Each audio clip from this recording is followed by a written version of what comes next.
नमस्कार साथियों, स्वागत है आप सभी का मेरे इस YouTube channel class with doctor Dharmendra Verma में। और मैं हूं आपका दोस्त मोटिवेशनल स्पीकर धर्मेंद्र वर्मा।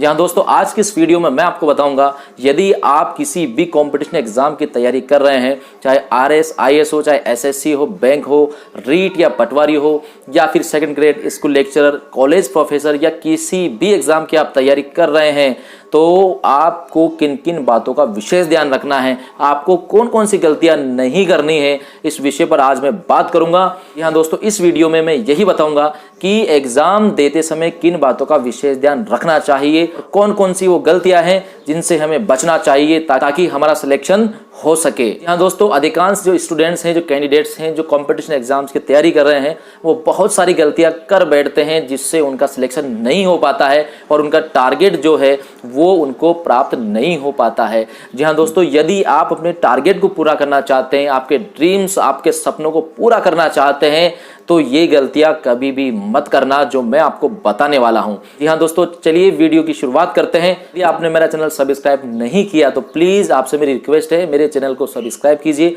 और साथ ही बेल आइकन पर भी क्लिक कीजिएगा, जिससे मेरे और आने वाली जो वीडियोज हैं, अच्छी अच्छी वीडियोज हैं, एजुकेशनल और मोटिवेशनल स्पीच से संबंधित वीडियो, उनके नोटिफिकेशन आपको मिलते रहे और उनका प्रॉफिट, उनका लाभ भी आपको मिलता रहे।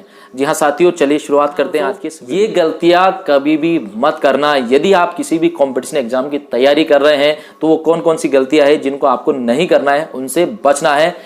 पहली बात, आप ये नहीं सोचे कि जब वैकेंसी आएगी मैं तभी ही तैयारी शुरू करूंगा या शुरू करूंगी। जी हाँ दोस्तों, दरअसल अधिकांश स्टूडेंट्स यही सोचते हैं कि जब वैकेंसी आएगी, विज्ञप्ति आएगी, तभी हम तैयारी शुरू करेंगे।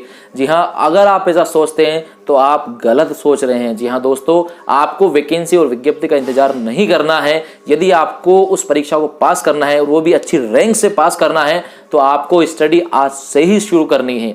जी हाँ दोस्तों, आपको स्टडी आज से ही शुरू करनी है, स्टार्ट करनी है। यदि आपको अदर कैंडिडेट से आगे निकलना है और आपको पहले ही प्रयास में इस एग्जाम को पास करना है, तो आपको आज से रबी से ही इस एग्जाम की तैयारी शुरू करनी है। आपको इंतजार नहीं करना है कि वैकेंसी कब आएगी, विज्ञप्ति कब आएगी, क्योंकि साथियों जो सिलेबस है उसको अच्छे से पढ़ना, कवर करना बहुत जरूरी है। और जो लोग विज्ञप्ति आने के बाद शुरू करते हैं, अपनी पढ़ाई स्टार्ट करते हैं, उनके पास समय कम रहता है जिससे वो तैयारी ढंग से नहीं कर पाते हैं। और यदि आप तैयारी आज से ही शुरू करेंगे तो निश्चित रूप से आपका जो रिवीजन है वो ज्यादा होगा, जिससे आपका पढ़ा हुआ आपको अच्छे से याद रहेगा, स्थायी होगा और सारे कॉन्सेप्ट आपके अच्छे से क्लियर होंगे, जिससे आप एग्जाम में अच्छा प्रदर्शन कर पाएंगे और आपको सफलता जरूर मिलेगी। तो साथियों, मेरी इस बात को ध्यान से सुनिएगा और ध्यान से समझिएगा कि आपको विज्ञप्ति और वैकेंसी का इंतजार नहीं करना है, बल्कि पिछली बार जब वो परीक्षा हुई थी तो उसका पाठ्यक्रम जो सिलेबस था उसी को आप फिर से पढ़ने लग जाएं। जी हाँ दोस्तों, उसी सिलेबस से आप शुरुआत कर सकते हैं। यकीन मानिए दोस्तों, आपको इसका बहुत फायदा मिलेगा। आप विज्ञप्ति या वैकेंसी का इंतजार मत कीजिएगा। यदि आपको अपना टारगेट पूरा करना है, आपको अपना सपना पूरा करना है, उस परीक्षा को पास करना है, तो आपको उसकी तैयारी आज से ही शुरू। दूसरी बात जो मैं बताने वाला हूं साथियों, कि अधिकांश कैंडिडेट्स गाइड पर ही निर्भर रहते हैं। जी हाँ दोस्तों, वो सोचते हैं कि मैं गाइड पढ़ लूंगा, उसी से मेरा सिलेक्शन हो जाएगा। यदि आप ऐसा सोचते हैं तो आप गलत सोच रहे हैं। जी साथियों, आपको केवल और केवल गाइड पर ही निर्भर नहीं रहना है। चाहे आप किसी भी कंपटीशन एग्जाम की तैयारी कर रहे हैं, आपको एक गाइड पर ही निर्भर नहीं रहना है।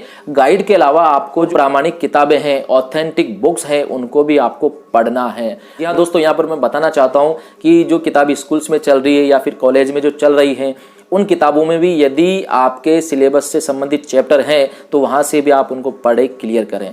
और इसी के साथ एक लुसिएंट नाम से किताब आती है, लुसिएंट सामान्य ज्ञान, उसको भी आप पढ़ सकते हैं, बहुत अच्छी किताब है। तो इस तरीके से मेरे कहने का मतलब ये है कि आप केवल गाइड पर ही निर्भर नहीं रहे, बल्कि गाइड के साथ साथ अन्य जो किताबें हैं, जहां भी आपका सिलेबस आपको मिले वहां से भी आपको पढ़ना है, अपने कॉन्सेप्ट को क्लियर करना है और इस तरीके से आपको अच्छी तैयारी करनी है ताकि आपको सफलता मिल सके।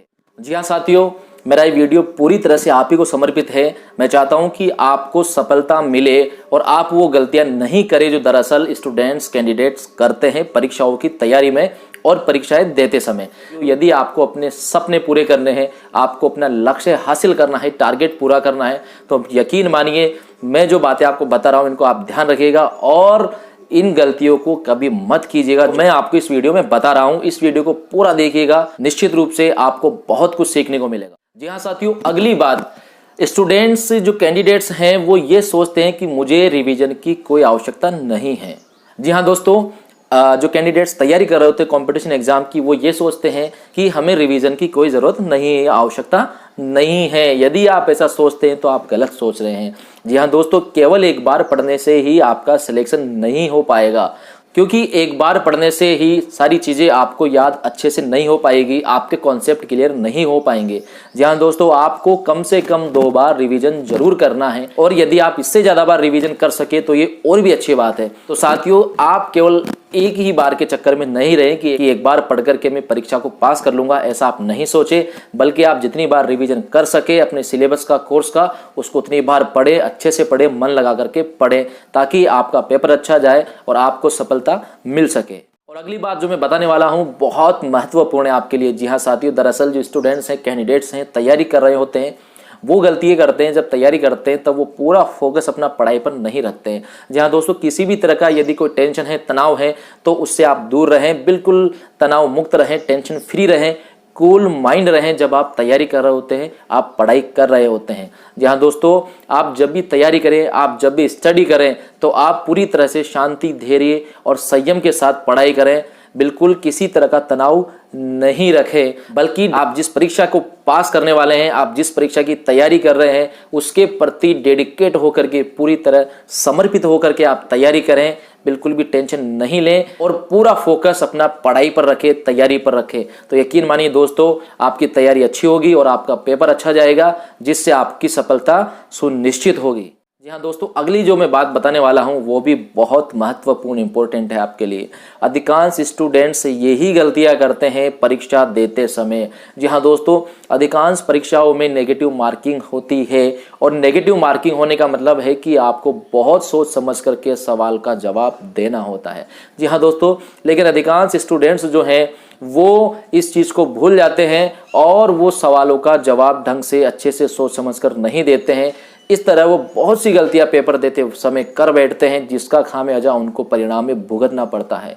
जी हाँ दोस्तों, यहाँ पर मैं आपसे कहना चाहूँगा कि आपको परीक्षा देते समय बहुत सोच समझ करके अपने सवालों को हल करना है। जी हाँ साथियों, तुक्केबाजी बिल्कुल भी नहीं करनी है। लोग तुक्के वाली जो ट्रिक्स हैं उसको अपनाते हैं। यदि आप ऐसा करते हैं तो मेरी आपसे रिक्वेस्ट है, ऐसा नहीं करें, क्योंकि साथियों, जो 4 विकल्प आपको मिलते हैं, चारों विकल्प को यदि आप नहीं समझते हैं, आपको लगता है कि चारों विकल्प भी हमारे पढ़े हुए नहीं हैं, चारों विकल्पों में से कौन सा सही है आपको पता नहीं है, तो प्लीज़ ऐसे क्वेश्चन को छोड़ना ही बेहतर है। जी हाँ दोस्तों, यदि आपको लगे कि 4 में से जो 2 ऑप्शन हैं उनमें से एक सही है, तब आप इस ट्रिक को काम में ले सकते हैं। लेकिन अधिकांश स्टूडेंट्स क्या करते हैं, वो हर प्रश्न में तुक्केबाजी वाला जो ट्रिक्स है उसको काम में लेते हैं, जिसका खामियाजा उनको परिणाम में भुगतना पड़ता है और उनका सिलेक्शन नहीं हो पाता है। जी हाँ दोस्तों, मैं फिर से कहना चाहूँगा कि परीक्षाओं में नेगेटिव मार्किंग होती है, इसलिए आप बहुत सोच समझ करके परीक्षा में सवाल का जवाब दीजिए और तुक्केबाजी से जितना हो सके उतना आप बचे।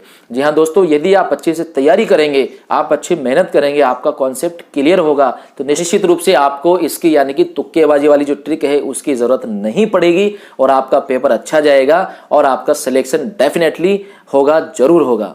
और अंतिम बात जो मैं आपसे शेयर करना चाहता हूँ साथियों, जब भी कैंडिडेट्स फॉर्म भरते हैं तो वो ये देखते हैं कि पोस्ट कम है, यानी कि परीक्षा में पद कम होते हैं और अभ्यर्थी जो परीक्षा में बैठते हैं उनकी संख्या ज़्यादा होती है। जी हाँ दोस्तों, आपको ऐसा कभी भी नहीं सोचना है, क्योंकि ये मैंने देखा है कि कैंडिडेट्स की सोच यही रहती है कि यार इसमें तो पोस्ट कम है और इसमें बैठने वाले अभ्यर्थियों की संख्या बहुत ज़्यादा है, तो मेरा सिलेक्शन कैसे होगा। जी हाँ दोस्तों, आप ऐसा नहीं सोचे, आप केवल और केवल सकारात्मक ही सोचे, क्योंकि आपको केवल आपकी एक सीट पक्की करनी है और वो आप करके रहेंगे, क्योंकि आप अच्छी तैयारी कर रहे हैं। जी हाँ दोस्तों, किसी भी तरह का नकारात्मक विचार आपके दिलो दिमाग में नहीं आना चाहिए परीक्षा से संबंधित। कितने कैंडिडेट्स बैठ रहे हैं, कितने पद हैं, इससे आपको कोई मतलब नहीं है। आपको ज़्यादा टेंशन लेने की ज़रूरत नहीं है, आपको डरना नहीं है, बल्कि आपको पूरे तन मन के साथ डेडिकेट होकर के अपना पूरा फोकस केवल और केवल तैयारी पर रखना है, पढ़ाई पर रखना है। यकीन मानिए दोस्तों, आप ऐसा करेंगे तो आपको इसका पेपर अच्छा जाएगा और निश्चित रूप से आपका सिलेक्शन होगा, जरूर होगा। तो साथियों, इस तरीके से जो मैंने बातें बताई उनको आप जरूर फॉलो करें यदि आपको अपने ड्रीम पूरे करने हैं। आपका टारगेट, आपका लक्ष्य आपको प्राप्त करना है, पूरा करना है। जिस परीक्षा को पास करने के लिए आप बहुत दिनों से सोच रहे हैं, उस परीक्षा को यदि पास करना है और पास ही नहीं बल्कि अच्छी रैंक आपको हासिल करनी है, तो साथियों मेरा ये जो वीडियो है इसमें जो मैंने टिप्स बताए उनको आप फॉलो कीजिएगा और ये गलतियां मत कीजिएगा। जी हाँ दोस्तों, जो गलतियां मैंने बताई दरअसल कैंडिडेट्स यही गलतियां एग्जाम्स में करते हैं। आप किसी भी एग्जाम की तैयारी कर रहे हैं तो निश्चित रूप से मेरा ये वीडियो आप ही के लिए है और ये जो मैंने बातें बताई हैं इनका आप विशेष रूप से ध्यान रखिएगा। ये गलती आपको नहीं करनी है, इन गलतियों से आपको बचना है। यहाँ साथियों, मैं उम्मीद करता हूँ कि आपको मेरा वीडियो अच्छा लगा होगा और यदि अच्छा लगा तो प्लीज़ लाइक और शेयर कीजिएगा और साथ ही मेरे चैनल को सब्सक्राइब जरूर कीजिएगा। जी हाँ दोस्तों, मेरी तरफ से आपको बहुत बहुत शुभकामनाएं। आप सभी अच्छी तैयारी कीजिएगा और मैं उम्मीद करता हूँ आपका सिलेक्शन सुनिश्चित हो। आप इस तरीके से तैयारी करें और इन गलतियों को कभी भी नहीं करें। जी हाँ साथियों, आज के लिए इतना ही काफ़ी है। मिलते हैं अगले वीडियो में एक नई बात और एक नए टॉपिक के साथ। तब तक के लिए धन्यवाद, शुक्रिया।